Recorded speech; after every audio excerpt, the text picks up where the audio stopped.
Hello बच्चों, welcome back to my channel. आज हम करेंगे अक्षितिज भाग 2 में संकलित कविता यह दंतुरित मुस्कान। इस कविता के रचयिता श्री नागार्जुन हैं। कवि का स्वभाव अत्यंत घुमक्कड़ प्रवृत्ति का था, जगह जगह घूमते रहते थे।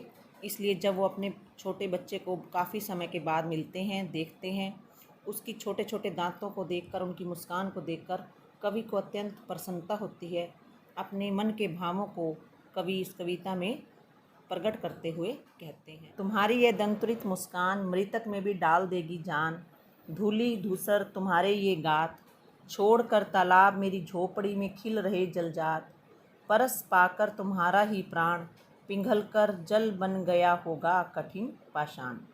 कवि अपने छोटे बच्चे को संबोधित करते हुए कहता है, तुम्हारे छोटे छोटे दांतों से सजे हुए और भरे मुंह की मुस्कान इतनी अत्यधिक आकर्षक है, इतनी अत्यधिक लुभावनी है, ऐसा लगता है वह मृतक में भी जान डालने की क्षमता रखती है। धूली धूसर तुम्हारे ये गात, गात का अर्थ होता है शरीर, धूली धूसर धूल से भरे हुए।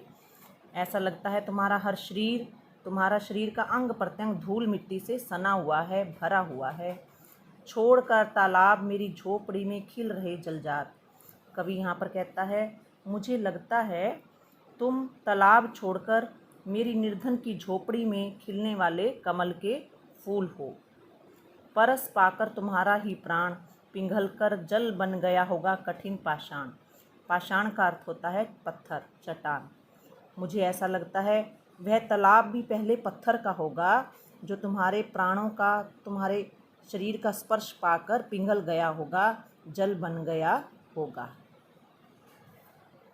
छू गया तुमसे कि झरने लग पड़े शेफालिका के फूल, बांस था कि बबूल तुम मुझे पाए नहीं पहचान, देखते ही रहोगे ए निमेष, थक गए हो आँख लूँ मैं फेर, क्या हुआ यदि हो सके परिचित न पहली बार।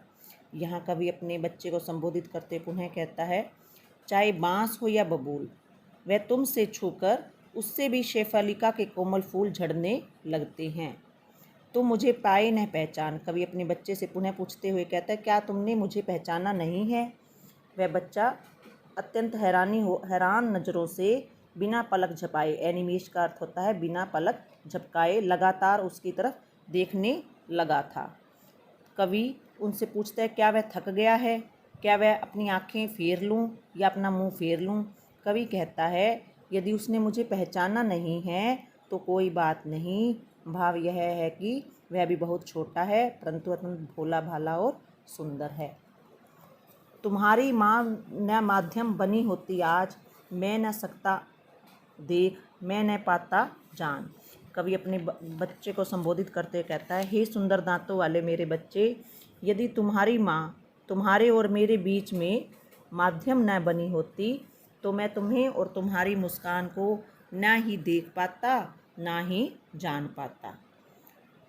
धन्य तुम हो माँ भी तुम्हारी धन्य, तुम भी धन्य हो, तुम्हारी माँ भी धन्य है।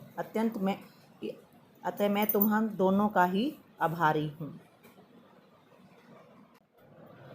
चिर प्रवासी मैं इतर, मैं धन्य, मैं अन्य, इस अतिथि से प्रिय तुम्हारा क्या रहा संपर्क, उंगलियां माँ की कराती रही मधुपर्क, देखते तुम इधर कनखी मार और होती जबकि आँखें चार, तब तुम्हारी दंतुरित मुस्कान मुझे लगती बड़ी ही छविमान। कवि अपने बच्चे को संबोधित करते हुए कहता है, चिर प्रवासी का अर्थ होता है लंबे समय तक बाहर रहने वाला। यद्यपि मैं लंबे समय से कहीं बाहर था, इसलिए तुम्हारा और मैं तुम्हारे लिए कोई दूसरा हूँ। इतर का अर्थ होता है दूसरा, मैं तुम्हारे लिए दूसरा हूँ, पराया हूँ। इस अतिथि से प्रिय तुम्हारा क्या रहा संपर्क। हे प्यारे बच्चे, मैं तुम्हारे लिए मेहमान की तरह हूँ, इसलिए मेरे साथ कोई भी तुम्हारा संबंध नहीं रहा है, मैं तुम्हारे लिए अनजान सा हूँ। उंगलियां माँ की कराती रही मधुपर्क, मेरी अनुपस्थिति में तुम्हारी माँ ही तुम्हारा, मधुपर्क का अर्थ होता है पंचमृत से तुम्हारी माँ ही तुम्हारा लालन पालन करती रही है। देखते तुम इधर कनखी मार और होती जबकि आंखें चार।